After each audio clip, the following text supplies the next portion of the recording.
कि खैबर के जो मुख्यमंत्री हैं अली अमीन गंडापुर, अभी 3-4 दिन पुरानी बात है, उन्होंने ये कहा था कि भाई शहबाज सरकार फेल है और शहबाज सरकार अब जाने वाली है। तो यहां से भी सरकार विरोधी और सेना विरोधी आवाजें उठती रहती हैं।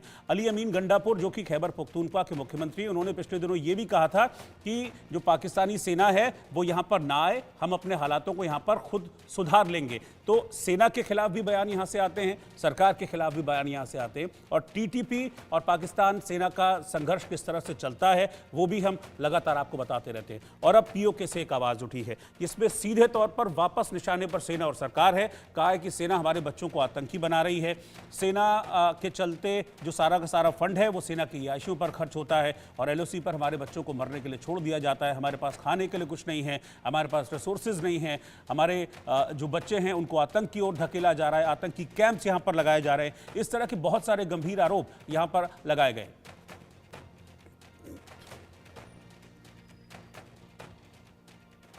और जैसा कि मैंने आपको बताया भी था कि पिछले दिनों की बात है, बहावलपुर में हमने देखा था कि हमास की एंट्री भी हुई थी। ये बात तो जगजाहिर है कि पीओके यानी कि पाक ऑक्यूपाइड कश्मीर में आतंकी कैंप चलते हैं, यहाँ पर आतंकियों को ट्रेनिंग दी जाती है। लेकिन अब इस एरिया को, इस इलाके को ग्लोबल टेररिज्म हब के तौर पर डेवलप करने की कोशिश पाकिस्तान की सेना और सरकार यहाँ पर कर रही है। इसलिए पिछले दिनों हमास को भी यहाँ पर न्योता दिया गया था। उसके क्या मायने हैं? उसका मायना यह है कि जो आतंकी गतिविधियां हैं उनको और मजबूती मिले, इसलिए हमास को भी यहाँ पर इंट्रोड्यूस किया गया था। और हमास के जो बड़े नेता हैं वो यहाँ पर पीओके में उनको नोटिस किया गया था।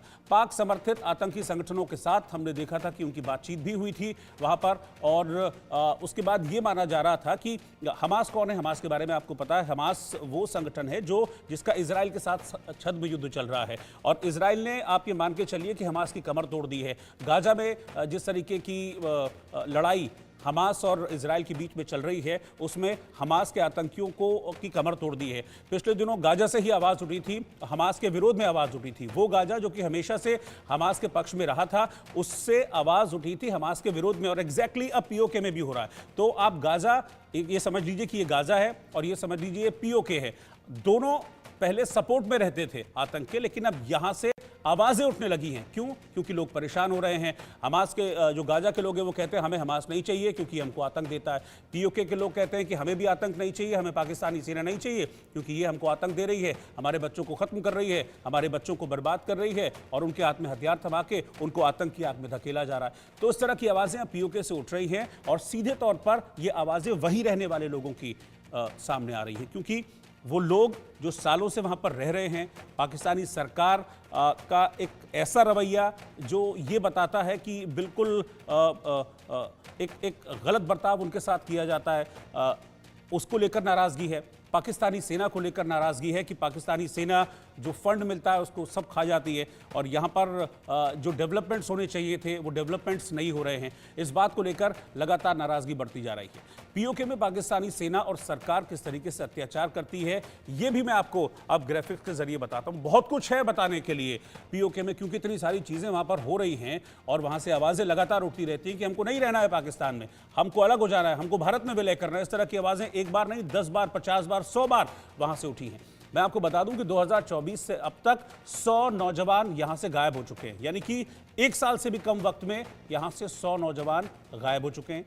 पानी, बिजली, सड़क यानी कि जो कहते हैं ना कि मूलभूत सुविधा है वो नहीं है, यहां पर इनका घोर अभाव है। स्कूल कॉलेज की भारी किल्लत वहाँ पर है क्योंकि सरकार चाहती नहीं है, सेना चाहती नहीं कि यहाँ के जो रहने वाले बच्चे हैं वो पढ़ें। क्यों? क्योंकि उनके हाथों में हथियार थमाना है, उनको आतंकी बनाना है। नौजवानों को आतंकी बनाने की ट्रेनिंग यहाँ पर दी जाती है, जिसके लिए बड़े बड़े आतंकी कैंप यहाँ पर एस्टेब्लिश किए गए हैं। अस्पतालों का संकट है, बिल्कुल नर्क जैसा माहौल है और विरोध करने पर पाकिस्तानी सेना यहाँ की आम जनता पर गोली चलाने से बिल्कुल भी गुरेज नहीं करती है। सर्जिकल स्ट्राइक की मैं आपको याद दिलाता हूँ। जो सर्जिकल स्ट्राइक हुई थी वो सर्जिकल स्ट्राइक पीओके में ही हुई थी, जहाँ पर बहुत सारे आतंकी कैंपों को तबाह कर दिया गया था। हालांकि पाकिस्तान इस बात को कभी भी मानता नहीं है कि वहां पर किसी भी तरह के आतंकी कैंप्स चल रहे थे।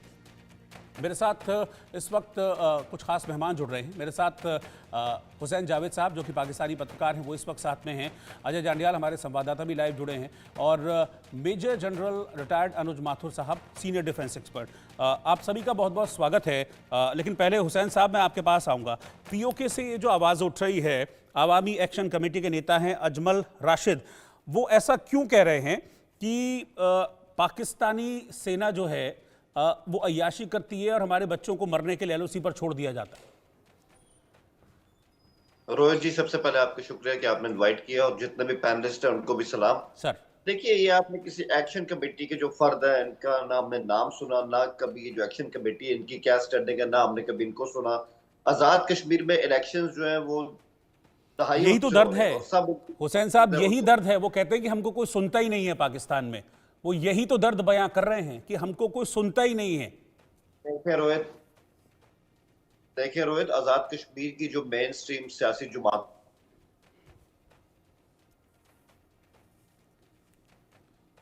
आपकी आवाज नहीं आ रही है मुझे हुसैन भाई। जी, आवाज आ रही है? हाँ, अब आई, अब आई। ओके। मैं ये कह रहा हूँ कि हमारा यहाँ जो कश्मीर है उसकी जितनी भी सियासी जमातें और उनके जितने भी टॉप के लीडर्स हैं उनको सब जानते हैं। अब ये एक्शन कमेटी है, इसके सरबराह है, इनकी तो कोई स्टैंडिंग नहीं है, ना हमने कभी इनका नाम सुना है। और अभी मैं आपका इंट्रो सुन रहा था, आपने कहा कि आजाद कश्मीर के अंदर सड़कों का मसला है, एजुकेशन का मसला है। शायद आई थिंक आपको उसके बारे में जानकारी नहीं है। आजाद कश्मीर में एजुकेशन का पूरा एक नेटवर्क है। वहां की जो यूनिवर्सिटीज है, आप उसमें मुजफ्फराबाद को देख लें, रावलाकोट को देख लें, मीरपुर को देख लें, जबरदस्त वहां पे यूनिवर्सिटीज कायम है, रोड इंफ्रास्ट्रक्चर भी अच्छा है। हाँ, उसको मजीद बेहतर करने की जरूरत है, इसमें शक नहीं है। नहीं नहीं, और ये जितना मैं बताऊं टूरिस्ट हुसैन हमारा भाई, ये वहां मैं से नहीं कह जाता रहा। है। ये वही कह रहे हैं जिनकी मैं बात कर रहा हूं ना, अजमल रशीद। वही कह रहे हैं, ये मैं नहीं कह रहा हूं। ये सारे मसले उन्होंने ही उठाए हैं। वो कह रहे हैं कि स्थिति ये है कि भाई हम लोग घास की रोटी खा रहे हैं और पाकिस्तानी सेना देखिए अय्याशी कर रही है और हम पर जुल्म तो कर रही जी, है। ये मैं नहीं कह रहा हूं। मैं देखिए देखिए मैं यही कह रहा हूँ कि हमारे हाथ से, हमारे मुल्क से कोई भी आजाद कश्मीर जाए उसको कोई प्रॉब्लम नहीं होती है।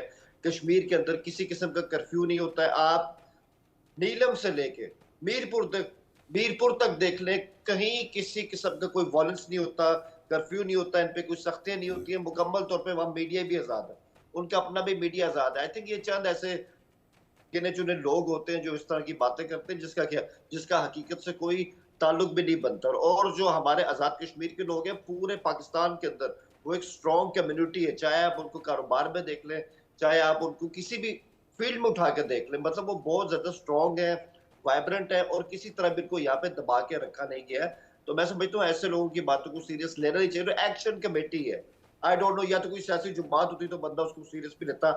इन्होंने कौन से चुनाव लड़े हैं, कौन सा इलेक्शन लड़ा है, और किस इलाके के हैं? मतलब मुजफ्फराबाद के हैं, लीपा के हैं, नीलम मतलब के हैं। लेकिन ये तो कोई बात नहीं हुई ना। मैं जनरल साहब के पास भी चला जाना चाहूंगा। जनरल साहब, मतलब किसी ने चुनाव नहीं लड़ा, कुछ नहीं हुआ, मैं कह रहा हूँ छोड़ दीजिए। एक आम आदमी की आवाज तो सुननी चाहिए कि नहीं चाहिए?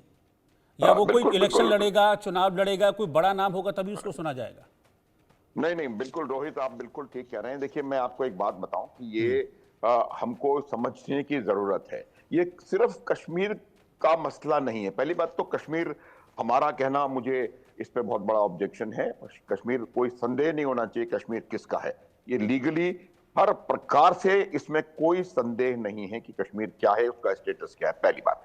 दूसरी बात ये होती है, देखिए, कि पाकिस्तान की सेना, उसका ना केवल कश्मीर में, बल्कि मेरे हिसाब से उस पाकिस्तानी सेना का और भी पाकिस्तान के बहुत सारे हिस्सों में यही उनका इंप्रेशन है। आप ये देखेंगे, ये पहले भी मैं रोहित कई दफा आपके चैनल के माध्यम से आपके दर्शकों को बता चुका हूं, सर, पाकिस्तान की सेना हर किस्म का काम करती है, साबुन से लेकर के हवाई जहाज तक बनाना। उनको वो एक कॉमर्शियल आउटफिट है, वो प्रोफेशनल आर्मी मुझे बहुत कम नजर आती है। और यही वजह है कि आज तक उस पाकिस्तान की सेना ने कोई भी युद्ध कहीं से भी नहीं जीता है, चाहे वो यहां हो या कहीं और हो। तो ये उनको समझने की आवश्यकता है। मैं ये कहना चाहता हूं हुसैन जावेद से भी, जैसे भी, और बाकी लोगों से भी, कि जब तक आप उस सेना को, जो कि नॉन प्रोफेशनल है, उसको प्रोटेक्ट करते रहेंगे, जब तक उससे आप सवालात नहीं करेंगे, जब से आप उस सेना से को प्रोफेशनल बनने के लिए बाध्य नहीं करेंगे, तब तक इस प्रकार की समस्याएं रोहित होती रहेंगी। ये आप देखें किस तरह से उनका दखल फॉरेन पॉलिसी में है, पाकिस्तान की सेना का दखल ब्यूरोक्रेसी में है, पाकिस्तान की सेना का दखल कॉमर्स में है, इकोनॉमिक एक्टिविटी में है, इन्वेस्टमेंट्स में है। ये काम सेना के नहीं होते हैं, और यही वजह है कि जब ये काम सेना करती है तो उसका जो अपना जो काम है उससे उससे उससे उससे अलहदा हो जाती है।